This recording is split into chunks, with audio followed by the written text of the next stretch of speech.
Independentemente da apresentação que ensaiei sobre o meu percurso profissional mais recente, estou aqui com prazer, a título pessoal, pelo que aquilo que direi apenas a mim me compromete.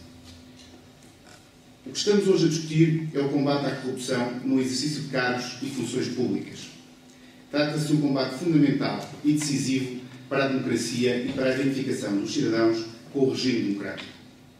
A repressão e dissuasão de fenómenos corruptivos é uma exigência de transparência democrática e é um instrumento indispensável para impedir, de facto, que o exercício de funções públicas possa ser usado para enriquecer, de forma ilegítima e imoral, à sombra da inação das instituições a quem constitucionalmente se acham cometidos poderes de investigação.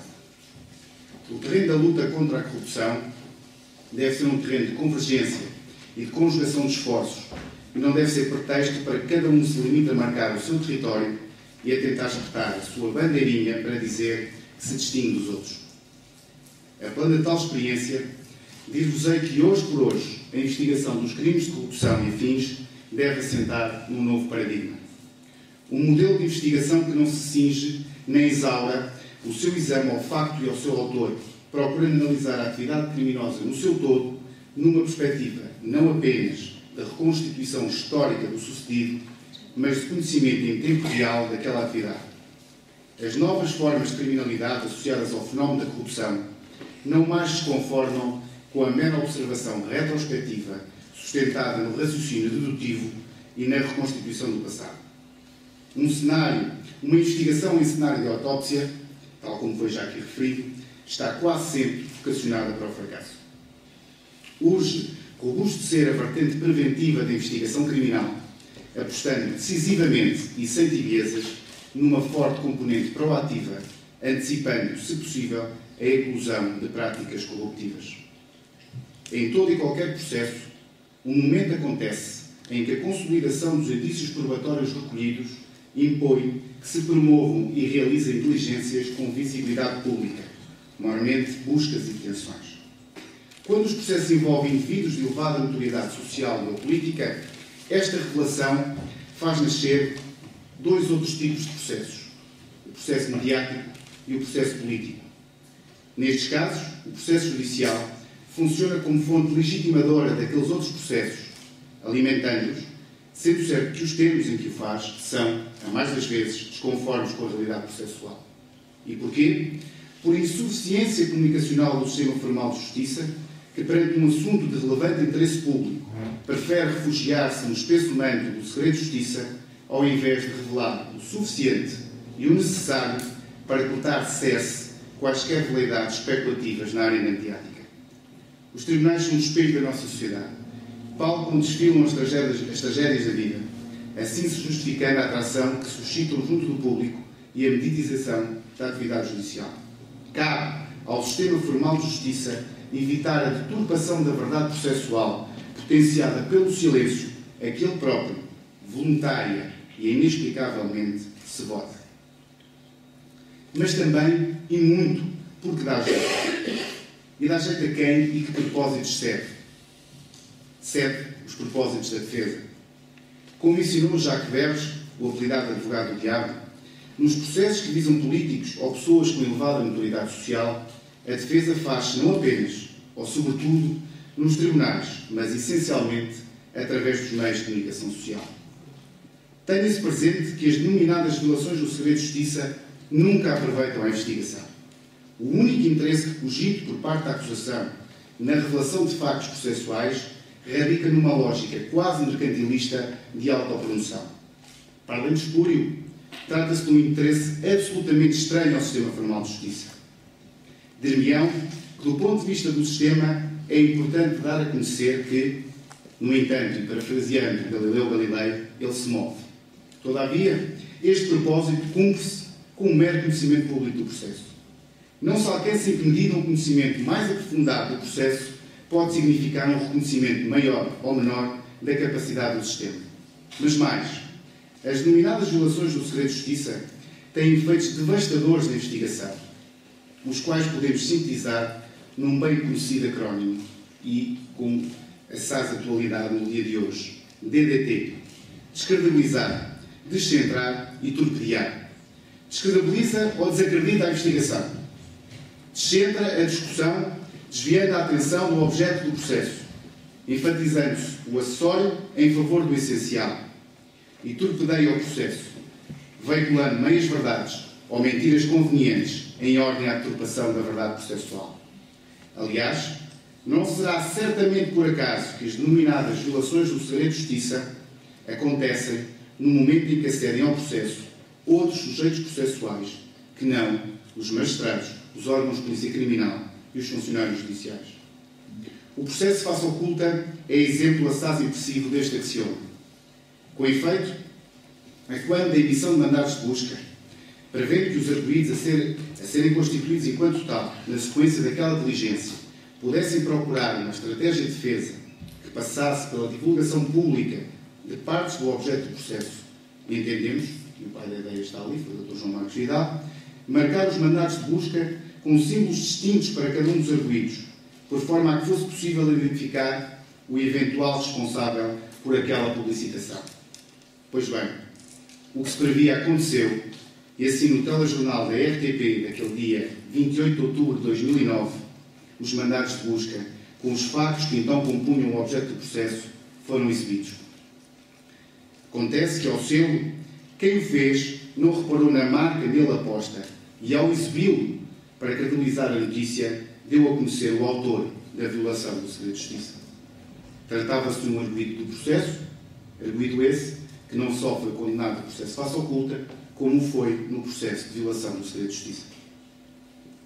Outra circunstância daquele dia 28 de outubro de 2009 ilustrou como o palco mediático é o areópago de excelência eleito pelas defesas para estruturarem as suas estratégias. É quando a realização de busca domiciliária a um dos arguidos, e havendo ainda um outro mandado ao seu local de trabalho para cumprir, solicitou aquele que primássemos pela descrição na sua execução. Fim ao cabo, tratava-se da maior empresa de comunicações do país, à data, e o arguido pretendia não ver maculada a sua imagem e da empresa. Acedemos ao pedido e entramos nas instalações, recebendo na portaria cartões de convidados. Fez-se a busca e no final abandonámos as instalações, longe, muito longe de imaginar que o momento em que nos despedíamos do arguido e do seu defensor havia sido fotografado por um importante órgão de comunicação social e já se achava na sua edição online. Apenas eu, o juiz de instrução criminal e o inspetor da PJ que nos acompanhou, sabíamos da realização da diligência para além do arguido e do seu mandatário. Garanto-vos que nenhum daqueles três, eu, o notíssimo juiz de instrução ou o senhor inspetor da PJ, comunicou com qualquer jornalista em momento prévio à realização da diligência. Acresce que o arguido que pretendia descrição, escassas horas envolvidas, estava a dar uma entrevista a uma estação de rádio, justificando o seu envolvimento no processo.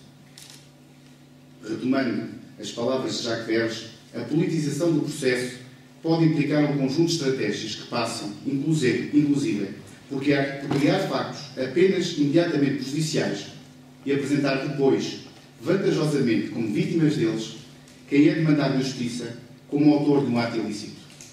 Passa por desviar a atenção do objeto do processo. No momento da relação pública do processo, três interesses emergem em notória tensão dialética. Quais sejam?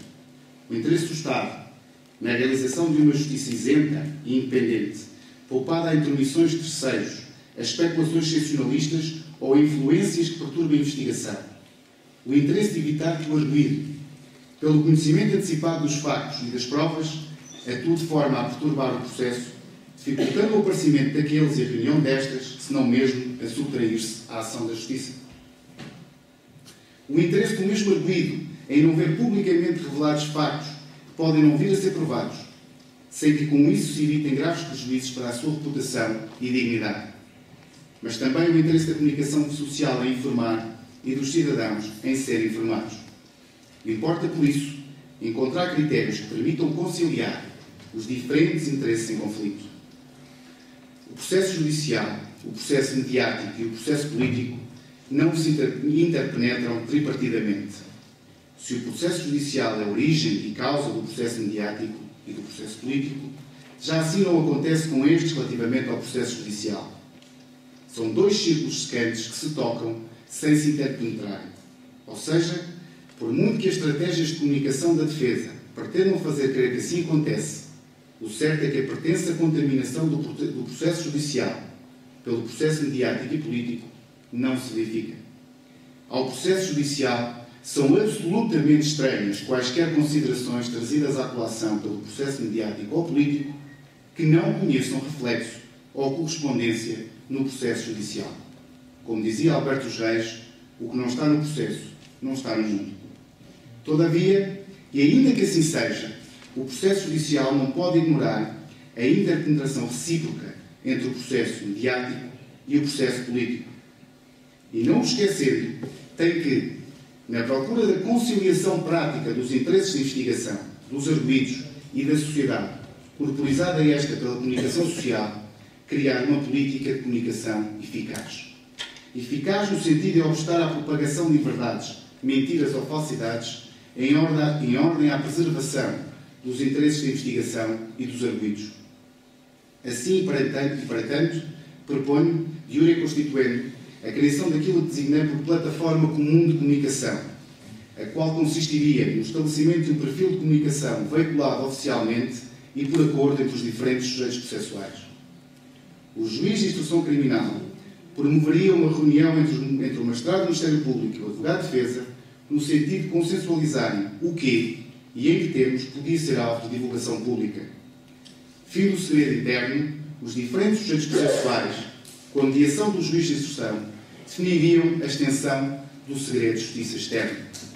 Responsabilização de todos, para todos e com todos. Nesse sentido de acordo, caberia ao juiz de instrução criminal decidir, por despacho irrecorrível, a extensão do segredo de justiça externa. Uma vez delimitado o segredo de justiça externo, e aproveitando a nova configuração saída da nova organização judiciária, proponho que o Presidente da Comarca e o Magistrado do Ministério Público Coordenador protagonizem uma conferência de imprensa revelando os segmentos do processo contidos nos limites do segredo externo definido da forma que acabei de enunciar. Permitam-me finalizar com um desabafo. Mais do que leis mais ou menos perfeitas, o essencial para levar a bom porto esta luta, que deve ser de todos, é a vontade. A vontade política séria, comprometida com a Constituição e expurgada de interesses particulares mais ou menos secretos. Vontade que investiga para, de modo firme, denudado e empenhado, atuar de modo solidário, coeso e articulado na busca de uma investigação isenta, imparcial, despreconceituosa, corajosa e livre de qualquer vinculação ou submissão funcional ao Poder Executivo. Vontade do Poder Judicial para exercer as competências que lhe são reconhecidas na lei e na Constituição com independência, equidistância e equidade. Citando Manuel Alegre, direi, a propósito do combate à corrupção, que ou o Estado Democrático resolve os problemas da República, ou alguém os resolverá contra ele. Isso.